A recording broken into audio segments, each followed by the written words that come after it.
کچھ لوگ اوقل یا اورینا قبیلوں کے مدینے میں آئے اور بیمار ہو گئے۔ رسول اللہ صلی اللہ علیہ وسلم نے انہیں لقاح میں جانے کا حکم دیا اور فرمایا کہ وہاں اونٹوں کا دودھ اور پیشاب پئیں۔ چنانچہ وہ لقاح چلے گئے، اور جب اچھے ہو گئے تو رسول کریم صلی اللہ علیہ وسلم کے چرواہے کو قتل کر کے وہ جانوروں کو ہانک کر لے گئے۔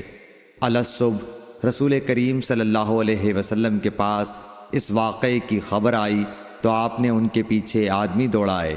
دن چڑھے وہ حضور صلی اللہ علیہ وسلم کی خدمت میں پکڑ کر لائے گئے۔ آپ کے حکم کے مطابق ان کے ہاتھ پاؤں کاٹ دیے گئے اور آنکھوں میں گرم سلاخیں پھیر دی گئیں اور مدینے کی پتھریلی زمین میں ڈال دیے گئے۔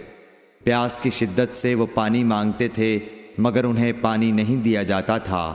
ابو قلابہ نے ان کے جرم کی سنگینی ظاہر کرتے ہوئے کہا کہ ان لوگوں نے چوری کی اور چرواہوں کو قتل کیا اور آخر ایمان سے پھر گئے اور اللہ اور اس کے رسول سے جنگ کی۔ صحیح بخاری حدیث نمبر 233۔